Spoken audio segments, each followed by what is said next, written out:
आप खड़े हो दुबई के अल अवीर मार्केट के लिए। इंडिया में आपके पास पहले कंपनी होना चाहिए। बेस काम मत करो तो अच्छा है। सामने यहाँ पे सेल हो रहा है कांदा, लाइव आपका सेलिंग चल रहा है। दुबई के अंदर भी जाता है और यहाँ से री एक्सपोर्ट भी होता है। यहाँ पे इंपोर्ट करने के लिए आपको कोई पहले इंपोर्टर की जरूरत पड़ेगी। ये कंटेनर इंडिया से जितने आते हैं ना, यहाँ पे कोई फिक्स प्राइस नहीं होते, सारे कमीशन बेसिस पे बिकते हैं।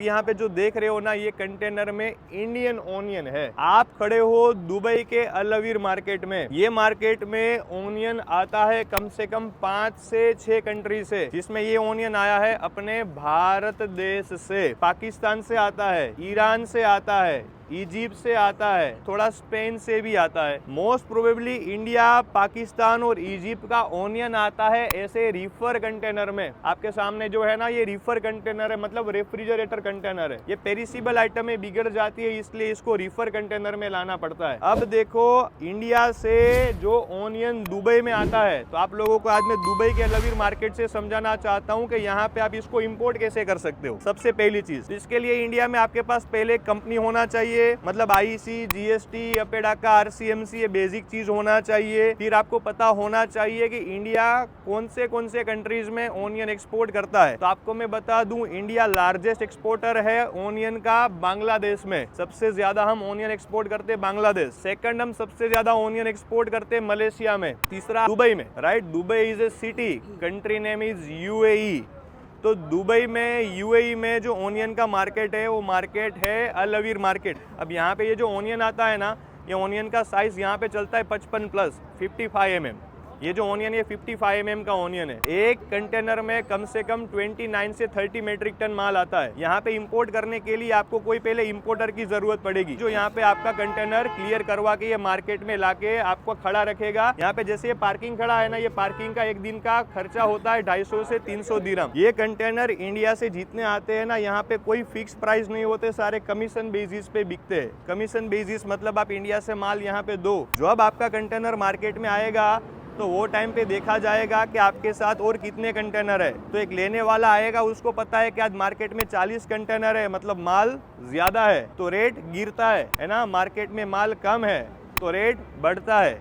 ये कमीशन बेस्ड मार्केट बोलते हैं। इसमें रिस्क भी काफ़ी होता है, तो हम आप लोगों को ये भी बताते हैं कि कमीशन बेस्ड काम मत करो तो अच्छा है, फिक्स में करो इंस्टेड, कमीशन को छोड़ के। यहाँ पे काफ़ी सारी कंपनीज फिक्स में भी काम करती है। अब कांदा आपको अगर इंडिया से दुबई भेजना है तो आज के दिन कॉस्टिंग क्या है आपको मैं बताता हूँ, लिखते जाओ। फॉर एग्जांपल, आज ओनियन का रेट आपको मैं बता देता हूँ इंडियन मार्केट, क्योंकि मैं भी 8 साल से कांदा एक्सपोर्ट करता हूँ यूरोपियन कंट्रीज में, राइट। सबसे पहले आज का मार्केट है फॉर एग्जाम्पल इंडिया का 25 रुपए। आज उसके ऊपर यहाँ पे 20% ड्यूटी भी है ओनियन एक्सपोर्ट के ऊपर इंडिया में। ये भी आपको गिन के चलना है, तकरीबन 4 रुपये आप वो मान के चलो, तो अब हो गया 29 रुपये। 25 टन ओनियन का खर्चा, 4 रुपया चढ़ाओ आपका ड्यूटी, तो 29 हो गया। अब तकरीबन आप लोगों का नासिक से लेके दुबई तक पहुंचने का आज के दिन शिपिंग चार्जेस अप्रोक्स 2.5 लाख रुपए एक कंटेनर का, जिसमें कंटेनर का भाड़ा आ गया, ट्रांसपोर्टेशन आ गया, कस्टम क्लियरेंस आ गया और डॉक्यूमेंट आ गया। तो इसको आप 29,000 से कर दो, 5 रुपये पर केजी बराबर। तो 29 और 5 कितना हुआ, 34। तो 34 रुपये आपकी जेबे लली तक की कॉस्टिंग आ गई, मतलब वो CNF रेट आ गया। अब जेबे लली से वो कंटेनर उतार के अल अवीर मार्केट में भी लाना है।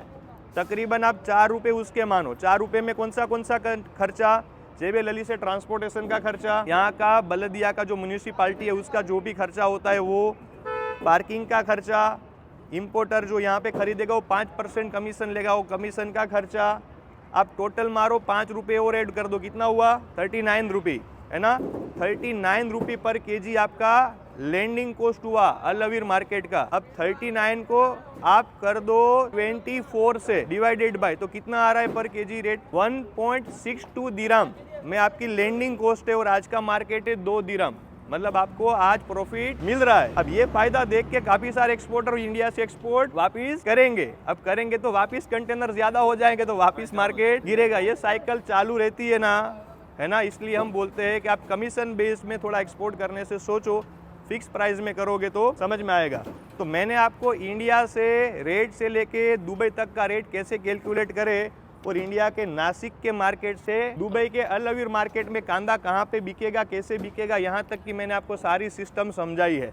अब यहाँ से ये माल है ना, दुबई के अंदर भी जाता है और यहाँ से री एक्सपोर्ट भी होता है। तो री एक्सपोर्ट वाली बात हमने आगे सीखी और दुबई में आपके सामने यहाँ पे सेल हो रहा है कांदा, आप देख लो।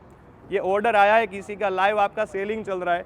ये भाई का अभी 1 दिराम के अभी 2 दिराम रेट बताया, तो 2 दिराम में अभी ये माल बिका है। अभी ये कंटेनर में से खाली हो रहा है माल, अभी इनमें से जाएगा आगे सुपरमार्केट में और वहाँ से फिर आप लोग खरीद के खाते हो।